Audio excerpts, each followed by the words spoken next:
Bonjour à tous, donc nous voilà ce dimanche 28 juillet 2024 pour le thème Un bon suivi, partie 5. Partie 4, pardon. Père éternel, merci pour aujourd'hui, merci pour un privilège de nous réunir dans ta présence. Merci parce que nous savons que nous tenons ici parce que c'est par ta grâce et ta miséricorde. Merci parce que nous savons qui nous sommes par ta parole, par qui tu es, parce que tu nous as donné aussi ton nom. Et je prie Seigneur que tu puisses nous garder dans cette lecture au nom de Jésus. Donc le verset de mémoire est Romains chapitre 15 verset 30. Je vous exhorte, frères, par notre Seigneur Jésus-Christ et par l'amour du Saint-Esprit, à combattre avec moi en adressant à Dieu des prières en ma faveur. Nous allons commencer. Alors que je termine mon enseignement sur le bon suivisme, que j'ai commencé il y a quelques jours, il est important de noter que peu importe la force des dirigeants, ils ont parfois besoin d'être encouragés par leurs disciples. Hein? Un encouragement, c'est pas seulement proclamer, OK, cette personne, tu fais bien.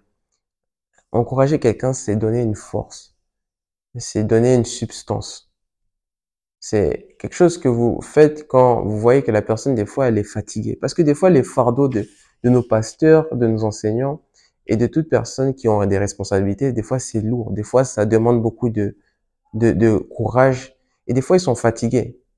Mais des fois, ce que Dieu donne, le manteau de Dieu, c'est que ça permet de nous fortifier.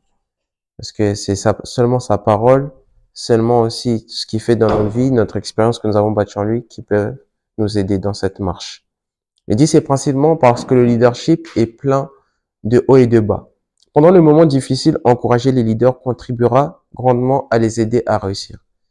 Prononcez des mots d'encouragement, envoyez des cadeaux et honorez vos dirigeants de toutes les manières possibles les aideront à se sentir encouragés et à continuer malgré le fardeau du leadership. Des fois, c'est un fardeau, des fois, ils sont fatigués, des fois, c'est des hommes.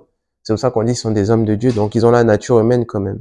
Et des fois, ils sont fatigués par les épreuves, parce qu'ils entendent, parce qu'ils sont éprouvés, parce qu'ils ont des familles, des fois, ils ont un entourage, et des fois, ça demande beaucoup. Ils sont beaucoup sollicités. Et des fois, ils peuvent être fatigués.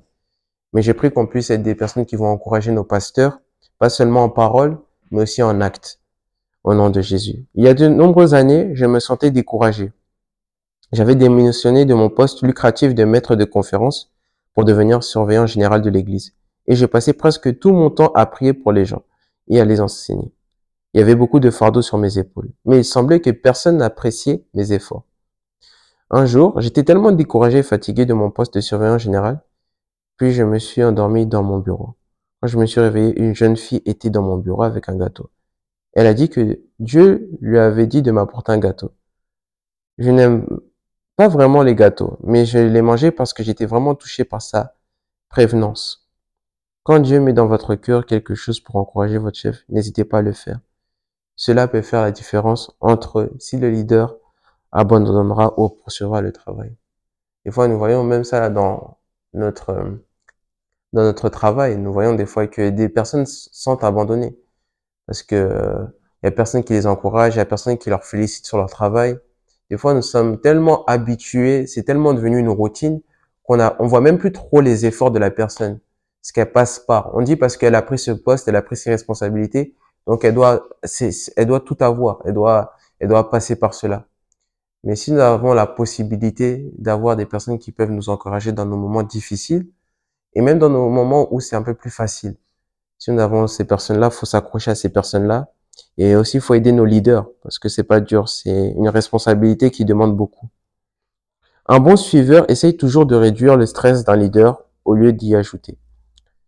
Les leaders sont des êtres humains, comme vous. Ils font face à des défis comme vous, et bien plus en raison de la position de leadership qu'ils occupent. Vous ne pourrez peut-être pas les soulager totalement du stress lié au leadership, mais vous pouvez les encourager afin qu'ils ne sentent pas que tous leurs efforts ne sont que du gaspillage et pour qu'ils puissent continuer à en faire davantage. Que Dieu nous aide, hein, qu'on puisse fortifier. Parce que des fois, ils font des efforts et nous, on pense que des fois, ils portent peut-être le loyer de l'église. Parfois, des fois, ils complètent l'argent où c'est manquant. Mais des fois, nous, on pense que c'est un privilège qu'ils gagnent beaucoup et tout cela.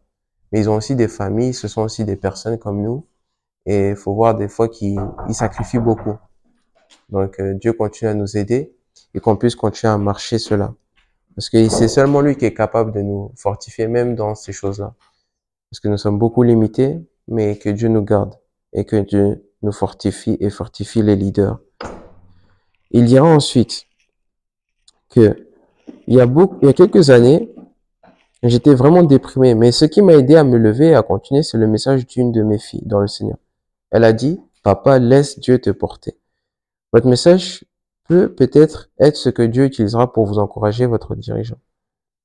Quand Jésus était proche de sa crucifixion, il a emmené Pierre, Jacques et Jean au jardin de Gethsémani pour prier à ses côtés.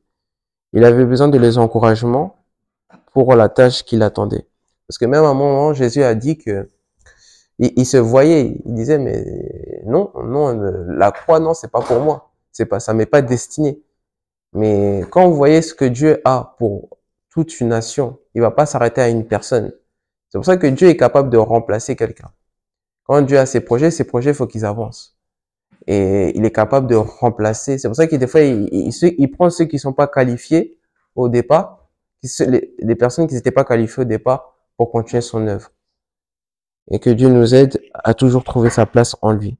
Nous arrivons à la fin, il dit, priez pour vos dirigeants, parfois vous voir que vous priez pour eux et l'encouragement dont ils ont besoin pour continuer. Il dit, point d'action. Envoyez un message ou achetez un cadeau pour votre leader aujourd'hui pour l'encourager dans tout le travail qu'il fait et les fardeaux qu'il porte.